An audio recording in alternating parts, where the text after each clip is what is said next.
ಈ ಅವಧಿಯಲ್ಲೇ ಆಗಬೇಕು ಅಂತ ಪಟ್ಟು ಹಿಡ್ಕೊಂಡು ಕೂತಿರುವಂತಹ ಡಿ ಕೆ ಶಿವಕುಮಾರ್ ಅವರು ದೆಹಲಿಯ ಕರ್ನಾಟಕ ಭವನದ ಡಿ ಕೆ ಶಿವಕುಮಾರ್ ಅವರು ಅಚ್ಚರಿ ಮೂಡಿಸುವಂಥ ಕೆಲಸವನ್ನು ಮಾಡಿದ್ದಾರೆ. ಡಿ ಕೆ ಶಿವಕುಮಾರ್ ಅವರು ಸಿದ್ದರಾಮಯ್ಯನವರ ವಸತಿ ಸಮುಚ್ಚಯವನ್ನು ಪಡೆದುಕೊಂಡಿರುವುದು ಸಾಕಷ್ಟು ಕುತೂಹಲಕ್ಕೆ ಕಾರಣ. ಯಾರಿಗೂ ಗೊತ್ತು ಸೆಪ್ಟೆಂಬರ್ ಕ್ರಾಂತಿಯ ಬಳಿಕ ಏನಾಗುತ್ತೋ ಏನು.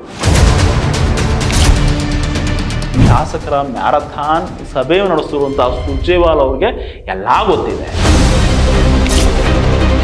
ಅಲ್ಲಿ ಏನು ನಿರ್ಧಾರ ಆಗುತ್ತೋ ಅದರ ಮೇಲೆ ಸಿದ್ದರಾಮಯ್ಯನವರ ಹಣೆ ಬರಹ ಡಿ ಕೆ ಶಿವಕುಮಾರ್ ಅವರು ಮತ್ತು ರಾಹುಲ್ ಗಾಂಧಿ ಅವರ ಭೇಟಿ ಇದೆಯಲ್ಲ, ಅದು ಕುತೂಹಲ ಅಂತೂ ಮೂಡಿಸ್ಬಿಟ್ಟಿದೆ. ರಾಜ್ಯದಲ್ಲಿ ಸೆಪ್ಟೆಂಬರ್ಗೆ ಒಂದು ಕ್ರಾಂತಿ ನಡೆದೇ ಹೋಗುತ್ತಾ?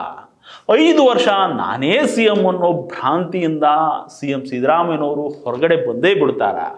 ಪ್ರಸ್ತುತ ಡಿ ಕೆ ಶಿವಕುಮಾರ್ ಅವರು ಹಾಕ್ತಾ ಇರುವಂತಹ ಪಟ್ಟುಗಳನ್ನು ನೋಡಿದ್ರೆ ಹಾಗನ್ಸೋದ್ರಲ್ಲಿ ಅನುಮಾನನೇ ಇಲ್ಲ. ಯಾಕಂದ್ರೆ ಒಂದ್ ಕಡೆ ಖಾಲಿ ಇಲ್ದಿರೋ CM ಕುರ್ಚಿಗೆ ನಾನು ಯಾಕೆ ಖರ್ಚೀಫ್ ಹಾಕ್ಲಿ, ಸಿದ್ದರಾಮಯ್ಯನವರೇ ಮುಖ್ಯಮಂತ್ರಿ ಆಗಿ ಮುಂದುವರಿತಾರೆ ಅಂತಾರೆ. ಇದ್ರ ಬೆನ್ನಲ್ಲೇ ಒಳಗೊಳಗೆ ದಾಳ ಹೂಳಿಸ್ತಾನೆ ಇದ್ದಾರೆ. ಹೈಕಮಾಂಡ್ ನಾಯಕರನ್ನ ಭೇಟಿ ಮಾಡ್ತಾರೆ, ಇಲ್ಲಿಗೂ ಅವರನ್ನ ಕರೆಸ್ಕೋತಾರೆ. ಈಗ ಸುರ್ಜೇವಾಲಾ ಅವ್ರು ಬಂದಿರೋದು, ಶಾಸಕರಿಂದ ಅಭಿಪ್ರಾಯಗಳನ್ನು ಸಂಗ್ರಹ ಮಾಡ್ತಿರೋದು ಕೂಡ ಡಿ ಕೆ ಶಿವಕುಮಾರ್ ಅವರ ಮನವಿಯಿಂದಲೇ ಅನ್ನೋ ಮಾತುಗಳಿದ್ದಾವೆ.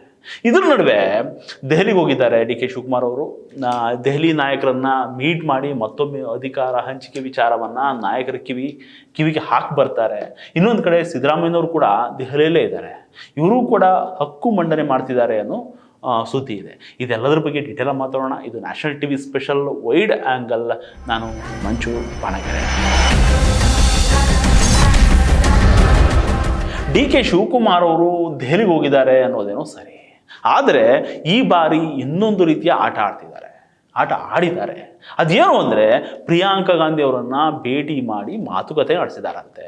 ಸೋನಿಯಾ ಗಾಂಧಿ ಭೇಟಿಗೆ ತೆರಳಿದ್ದಂತಹ ಡಿ ಕೆ ಶಿವಕುಮಾರ್ ಅವರು ಪ್ರಿಯಾಂಕರನ್ನ ಭೇಟಿಯಾಗಿ ಸುಮಾರು ಅರ್ಧ ಗಂಟೆ ಚರ್ಚೆ ಮಾಡಿದಾರಂತೆ.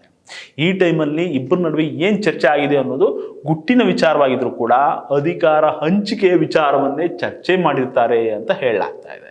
ಅದರಲ್ಲೂ ಇದ್ದಕ್ಕಿದ್ದಂಗೆ ಪ್ರಿಯಾಂಕಾ ಗಾಂಧಿ ಅವರ ಜೊತೆ ಮಾತಾಡಿರೋದು ರಾಜ್ಯದಲ್ಲಿ ಇನ್ನೊಂದು ಸುತ್ತಿನ ರಾಜಕೀಯ ಮೇಲಾಟಕ್ಕೆ ಕಾರಣ ಆದರೂ ಆಗಬಹುದು, ಹೇಳಕ್ಕಾಗಲ್ಲ. ಇನ್ನು ಮತ್ತೊಂದು ಕಡೆ ಪ್ರಿಯಾಂಕಾ ಗಾಂಧಿ ಇದುವರೆಗೂ ಯಾವುದೇ ರಾಜ್ಯದ ರಾಜಕಾರಣದ ಬಗ್ಗೆ ಕೈ ಆಡಿಸಿರೋ ಉದಾಹರಣೆಗಳಿಲ್ಲ. ಹಿಂಗಿರಬೇಕಾದ್ರೆ ಕರ್ನಾಟಕದ ವಿಚಾರದಲ್ಲಿ ತಲೆ ಹಾಕ್ತಾರಾ ಅನ್ನೋದು ಅನುಮಾನನೇ.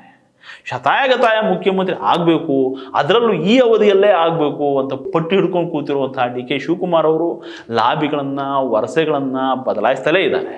ಇದರ ನಡುವೆ ದೆಹಲಿಯ ಕರ್ನಾಟಕ ಭವನದ ಡಿ ಕೆ ಶಿವಕುಮಾರ್ ಅವರು ಅಚ್ಚರಿ ಮೂಡಿಸುವಂಥ ಕೆಲಸವನ್ನು ಮಾಡಿದ್ದಾರೆ. ಇದು ಕರ್ನಾಟಕ ಭವನದಲ್ಲಿ ಅದೇನಪ್ಪ ಅಂದರೆ ಇದು ಒಂದಷ್ಟು ಚರ್ಚೆ ಕೂಡ ಕಾರಣ ಆಗಿದೆ.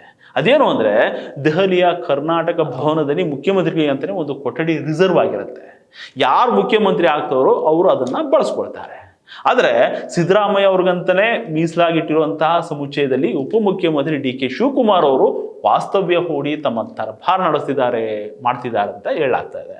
ಏಪ್ರಿಲ್ನಲ್ಲಿ ಉದ್ಘಾಟನೆಗೊಂಡಂತಹ ದೆಹಲಿಯ ಕರ್ನಾಟಕ ಭವನದಲ್ಲಿ 2 VVIP ಸಮುಚ್ಚಯವನ್ನು ಮೀಸಲಿಡಲಾಗಿದೆ.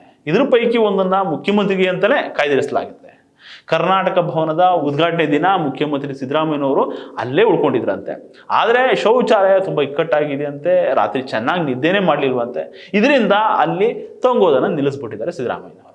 ಸದ್ಯ ಡಿ ಕೆ ಶಿವಕುಮಾರ್ ಅವರು ಇಲ್ಲಿ ಉಳಿದುಕೊಳ್ಳೋದಕ್ಕೆ ಸಿದ್ದರಾಮಯ್ಯನವರು ಒಪ್ಪಿಗೆ ಪಡ್ಕೊಂಡಿದ್ದೀನಿ ಅಂತ ಪಡ್ಕೊಂಡಿದ್ದಾರಂತೆ. ಇದು ಏನೇ ಇರ್ಬೋದು, ಅಂತೂ ಈಗಲೇ ಡಿ ಕೆ ಶಿವಕುಮಾರ್ ಅವರು ಸಿದ್ದರಾಮಯ್ಯನವರ ವಸತಿ ಸಮುಚ್ಚಯವನ್ನು ಪಡೆದುಕೊಂಡಿರೋದು ಸಾಕಷ್ಟು ಕುತೂಹಲಕ್ಕೆ ಕಾರಣ ಆಗಿದೆ. ಯಾರಿಗೂ ಗೊತ್ತು ಸೆಪ್ಟೆಂಬರ್ ಕ್ರಾಂತಿಯ ಬಳಿಕ ಏನಾಗುತ್ತೋ ಇದರಲ್ಲೇ ಡಿ ಕೆ ಶಿವಕುಮಾರ್ ಅವರು ಅಡ್ವಾನ್ಸ್ ಆಗಿಯೇ ಇಲ್ಲಿಗೆ ಬಂದು ಸೇರ್ಕೊಂಡಿರಬಹುದು ಅಂತ ಹೇಳಾಗ್ತಾ ಇದೆ. ಇತ್ತ ಬೆಂಗಳೂರಿನಲ್ಲಿ ಶಾಸಕರ ಮ್ಯಾರಥಾನ್ ಸಭೆ ನಡೆಸುತ್ತಿರುವಂತಹ ಸುರ್ಜೇವಾಲಾ ಅವ್ರಿಗೆ ಎಲ್ಲ ಗೊತ್ತಿದೆ, ಮುಂದೇನಾಗುತ್ತೆ ಅನ್ನೋದರ ಬಗ್ಗೆ ಸ್ಪಷ್ಟವಾದಂಥ ಅರಿವಿದೆ. ಆದರೆ ಯಾವುದರ ಸುಳಿವನ್ನು ಬಿಟ್ಕೊಡ್ತಿಲ್ಲ ಇವರು. ಮುಖ್ಯಮಂತ್ರಿ ಸಿದ್ದರಾಮಯ್ಯನವರು ಮತ್ತು CM ಡಿ ಕೆ ಶಿವಕುಮಾರ್ ಅವರು ದೆಹಲಿಗೆ ಭೇಟಿ ನೀಡಿರೋದ್ರ ಬಗ್ಗೆನೂ ಸರಿಯಾಗಿ ಹೇಳ್ತಿಲ್ಲ. ಇಬ್ಬರು ರಾಷ್ಟ್ರ ರಾಜಧಾನಿಗೆ ಭೇಟಿ ನೀಡೋದಕ್ಕೆ ಯಾವುದೇ ನಿರ್ಬಂಧ ಇಲ್ಲ.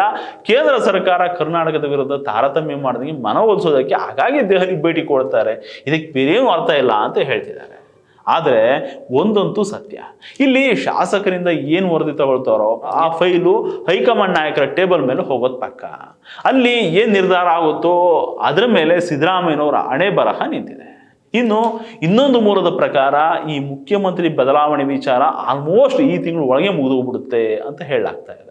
ಇದ್ರ ಬೆನ್ನಲ್ಲೇ ಮುಖ್ಯಮಂತ್ರಿ ಸಿದ್ದರಾಮಯ್ಯನವರು ಹಾಗೆ ಉಪಮುಖ್ಯಮಂತ್ರಿ ಡಿ.ಕೆ. ಶಿವಕುಮಾರ್ ಅವರು ಪ್ರತ್ಯೇಕವಾಗಿ ಪಕ್ಷದ ನಾಯಕ ರಾಹುಲ್ ಗಾಂಧಿ ಅವರನ್ನ ಗುರುವಾರ ಅಂದರೆ ಇವತ್ತು ಭೇಟಿ ಮಾಡೋದಕ್ಕೆ ಪ್ರಯತ್ನ ಮಾಡ್ತಾ ಇದ್ದಾರಂತೆ. ಆದರೆ ರಾಹುಲ್ ಗಾಂಧಿ ಅವರು ಭೇಟಿ ಇನ್ನೂ ನಿಗದಿಯಾಗಿಲ್ಲ ಅಂತ ಹೇಳಲಾಗ್ತಾ ಇದೆ.